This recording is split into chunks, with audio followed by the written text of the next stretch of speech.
The shocking truth about retirement in Mexico, what you need to know. Hello and welcome back to our channel. I'm your host, Dawn Fleming. If you're new here, don't forget to hit that subscribe button and click the bell icon so you never miss an update. In this video, I'm going to discuss 5 of the most common myths about retiring in Mexico.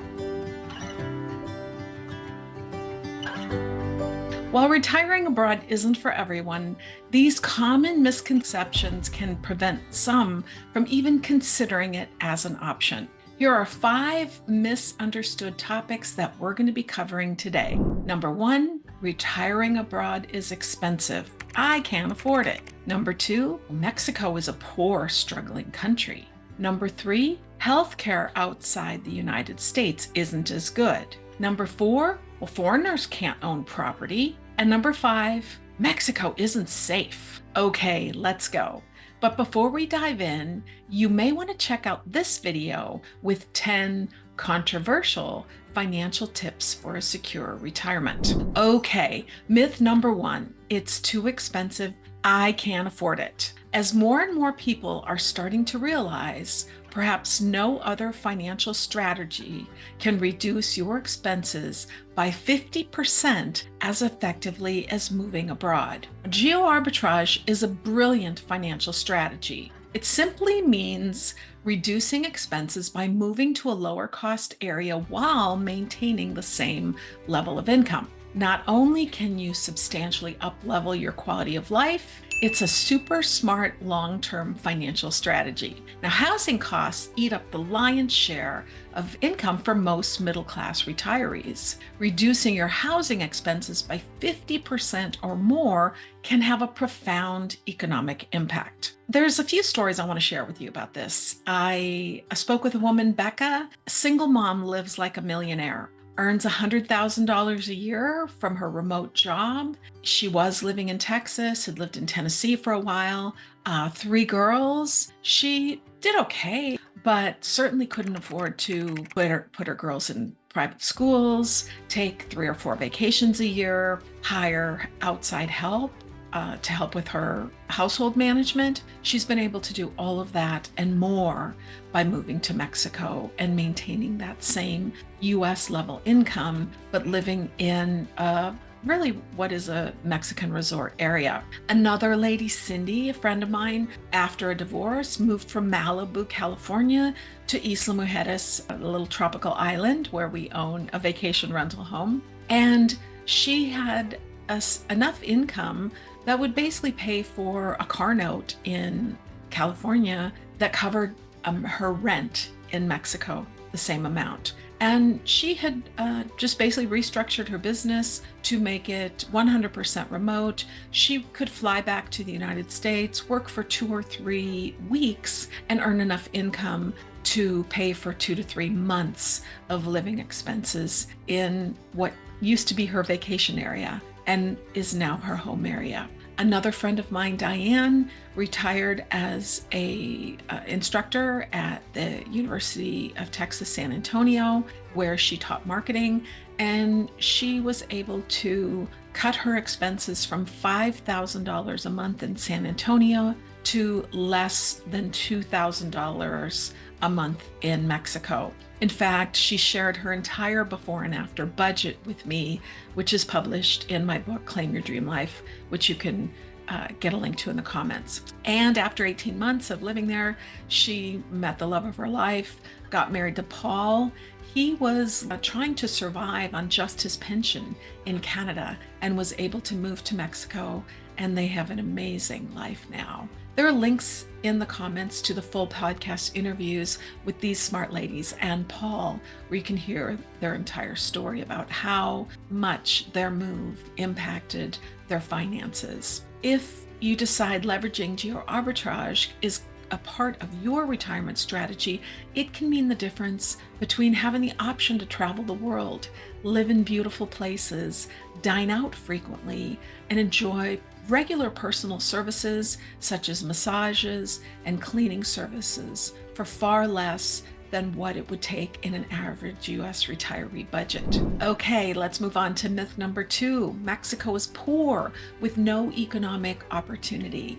Nothing could be farther than the truth. It's amazing what you see in the media about Mexico compared to the reality.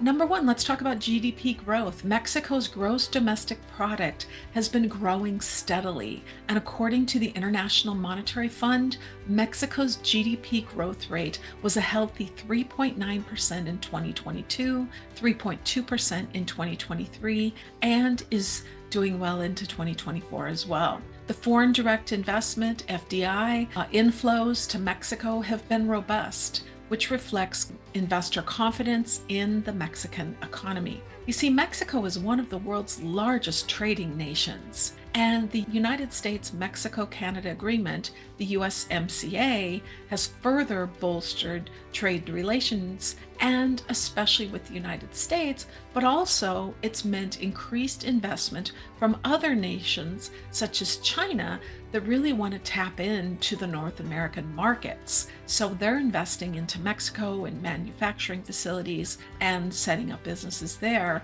to take advantage of that trade agreement, which has meant a big boom in the Mexican economy. Unemployment rates have improved, with the unemployment rate decreasing from 4.1% in 2021 to 2.8% in both 2022 and 2023. Basically, if you want a job in Mexico, you can get one. They have a strong labor market with increasing wages and a rapidly growing middle class. Mexico's manufacturing sector has shown strong performance, significantly contributing to their GDP, driven by automotive, electronics, and machinery industries. Mexico's tourism industry has rebounded with a vengeance post-pandemic. Now, this is great news for our vacation rental business, as I explained in this video. In 2023, Mexico welcomed over 42 million international tourist arrivals, a significant increase from the 31.9 million in 2022, boosting revenue and employment in that sector. These statistics collectively indicate that Mexico's economy is on a growth trajectory, driven by various sectors and supported by both domestic and international investments. Having lived in Mexico full-time for over 7 years, I can tell you that most Americans have no idea how developed and prosperous Mexico has become. Most large cities have modern-day shopping malls with the same designer shops found north of the border. Now, I've also interviewed many foreigners who've started and grown very successful businesses in Mexico. These include such industries as hospitality, wedding planners, dive shops, bars and restaurants, and medical professionals. Mexico has actually given many of these people the opportunity to start fresh in their country. And that's actually a smart play because the cost of living is much lower for those folks as opposed to coming to the United States. But let's jump into number 3. The healthcare isn't as good. Let me tell you, you do not always get what you pay for. And that is certainly the case in the US healthcare system. It is notoriously expensive and often inefficient. And despite spending 18% of GDP on healthcare, Americans frequently encounter high costs, insurance claim denials, and eye-poppingly high, unexpected medical bills. In contrast, other countries spend far less and achieve much better health outcomes by investing in preventive care and efficient systems. Let me tell you about Tom and I going to get physicals. We're pretty healthy individuals. We believe the best healthcare plan is good health, as I explained in this video. But I was turning 60, he was turning 70, and we said, gosh, we should probably do that checkup, look under the hood, get the oil checked, that sort of thing. So we both made appointments to go see Dr. Greta. She's a British physician on the island. We walked down the street 2 blocks and went into a lab, and we got our full blood panels ordered. It's about 4,400 pesos, equivalent to about $225 for both of us. They did the full blood work. We did not need a doctor's prescription to do that. We went early in the morning before we had our coffee. By 6 o'clock in the afternoon, we had our blood test results delivered to us to our email, and we took them to our doctor. We went in to see Dr. Greta. She spent 30 to 45 minutes with us, full physicals, talk to us. We brought in our blood work from 5 years prior. She sat down and compared them line item by line item to see how we were doing. When we left, the cost was 1,000 pesos for both of us. It's about $60. I have insurance, but I didn't even bother with making a claim at that price. That's the type of service that you can get abroad. We didn't have to wait 6 months for an appointment like many people do. Let me tell you another story about a New York Times article about an American surgeon and a patient who flew to Galenia Hospital in Cancun, which is just across the bay from our vacation villa in Isla Mujeres. They met there for knee replacement surgery. The orthopedic surgeon came from Milwaukee, Wisconsin. The patient flew in from Mississippi. Now, Galenia Hospital is a world-class medical center, accredited by the Joint Commission International, which is the U.S. gold standard, and the Canadian International Accreditation Program. The patient was insured through her husband's policy at work. The company that he worked for was self-insured for their employee healthcare coverage. It was cheaper to fly the surgeon and the patient to Cancun than it was to perform the surgery in Wisconsin. Doing so meant the patient had no out-of-pocket copays or deductibles. All of her travel expenses and costs were paid, and she received a check for $5,000 from the company. The surgeon spent less than 24 hours in Cancun, was paid $2,700, which is 3 times the rate for that surgery that's paid by Medicare. The surgery would have cost $30,000 in the United States. In Mexico, it was $12,000. The per night cost at a U.S. hospital would have been $2,000. In Mexico, it was $300. They use the exact same medical device that you get in the U.S. It's $8,000. It costs $3,500 in Mexico. So even after the incentive payments, the travel expenses, the total cost was half of what they would have paid in the United States. Wow. And this is not an isolated situation. There's affordable procedures such as tummy tucks, emergency room visits, and other medical procedures cost significantly less in Mexico. And what a lot of people don't realize is many of the doctors were trained overseas. They're English speaking. They're some of the best medical physicians you'll find in the world. A friend of mine down there lost a lot of weight, which is not uncommon once the stress melts away. And she paid $2,500 for a tummy tuck that would have been 10 times that amount in the United States. You need stitches, go to the ER, it's going to cost you about $50 compared to hundreds or even thousands of dollars if you were to go to an ER room in the United States. So in short, you get far superior quality and accessibility. In the United States, house calls are rare. Doctors just don't do it. In Mexico, it's common and they're affordable. Let's talk about vet care for a moment. Pet medical procedures are far, far cheaper. In our case, a surgery that would have cost $2,500 to $3,000 for our cat in the United States only cost $125 in Mexico. And the vet came to our house to do house calls for the follow-up care for that surgery. It was 250 pesos, about $12, for him to come to the house and treat our cat. Now, there are global insurance policies. I have one. Pay $145 a month for a global insurance policy that provides extensive coverage, $5 million limit, $2,500 deductible that's half in network. And the difference is it excludes routine care in the United States. It does cover emergencies, but the reason I get the advantage of such an affordable plan is because I've opted out of the madness that is the U.S. healthcare system.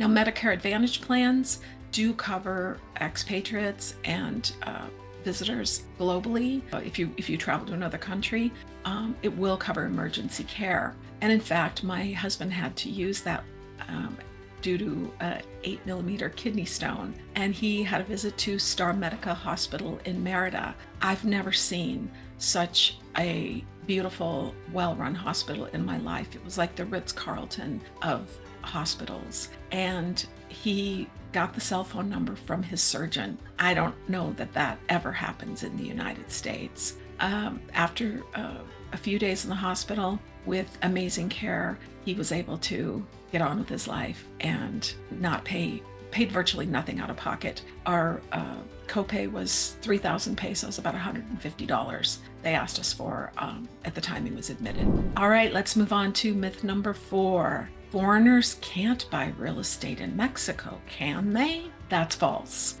Or maybe it's too risky. That's false too. And I talk about that at length in my book, Claim Your Dream Life, which I'll link in the comments. But there is actual fee simple title that you get to property. The difference is in what they call the federal zones, which is 50 kilometers from the border or the coastline. Foreigners must hold title in a trust. And as I explained to many people, this is not a bad thing. If you're in the United States, it's wise to hold your real estate in a trust so that you avoid probate if and when we pass. It's a very smart estate planning tool, and it's the same thing in Mexico. It's a tool that's used for estate planning purposes in Mexico, and it is a perfectly safe and legal way to hold title in Mexico. In fact, I would say even if you're not in one of the federal zone areas, it's still a smart way to hold title, even if you can hold it in your own name. And I believe there are 5 reasons why foreign investment in real estate is a wise move.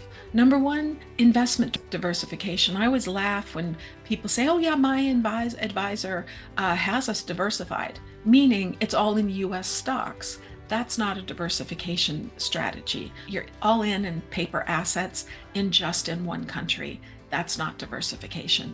Number 2, wealth preservation. It's a great way to preserve your wealth, especially with inflation. I talk in my book about the currency creation, quantitative easing, which is printing currency out of thin air. But one of the best ways you can preserve your wealth is tangible assets. I like a dirt bank. Put your money in land. Number 3, asset protection. You are outside the reach of the USA. I hate to say it, the US is one of the most litigious countries on the planet, and you're putting an extra layer of protection between your assets and potential creditors when you invest overseas. Number 4, as a plan B for safety and security. We don't know what the future holds. I believe in hoping for the best, but preparing for the worst. And having a place you can go, an investment outside of your home country, is always a good idea. And number 5 is privacy. If you own land or a property outside the US and it's not an income producing property, there isn't even any need to report that you have it. It's completely private. Not so in the United States, where people can look you up and all of the property is easily found in the public record, right? Okay, on to myth number 5.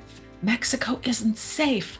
Oh my gosh, you live in Mexico? Isn't it dangerous? Let me tell you, we've lived in Mexico full-time for over 7 years. In fact, we drove from Cancun to Minneapolis and back twice. Never been robbed, shot at, or felt unsafe during that whole time. Now that said, we do try to make smart decisions. Let me ask, would you go to downtown Chicago or any other big city and wander around dark back alleys late at night? Of course not. Just like the United States, Mexico is a big country. There are parts in the United States where it's probably not a good idea to hang out at. Same thing in Mexico. Some of the border areas can be dangerous. Can random acts of violence occur pretty much anywhere on the planet? Unfortunately, yes. Even in safe areas. I gotta tell you, my husband Tom has become rather impatient with people who ask, is it safe there? After saying that we live in Mexico. He started responding with, well, they don't mow down children on school playgrounds with AR-15s there, or Walmarts, or movie theaters, etc. In short, getting shot there isn't on our minds. And I can hear you thinking, well, what about the cartels? In some areas, they are a problem, but they typically shoot each other, and they are usually targeted hits, and they don't miss when they shoot each other. I'm actually more concerned about getting shot in the United States, really.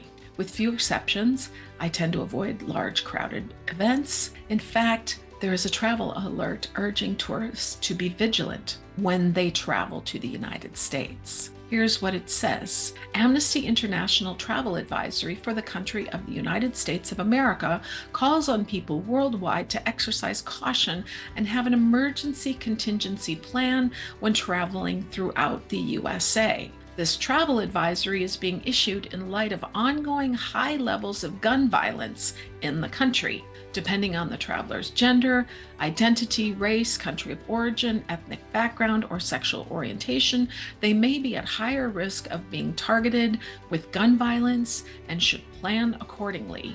Under international human rights law, the United States has an obligation to enact a range of measures at the federal, state, and local levels to regulate access to firearms and to protect the rights of people to live and move freely without the threat of gun violence. The government has not taken sufficient steps to meet this obligation. If you decide to travel to the United States, they emphasize these 3 points. 1, be extra vigilant at all times and be wary of the ubiquity of firearms among the population.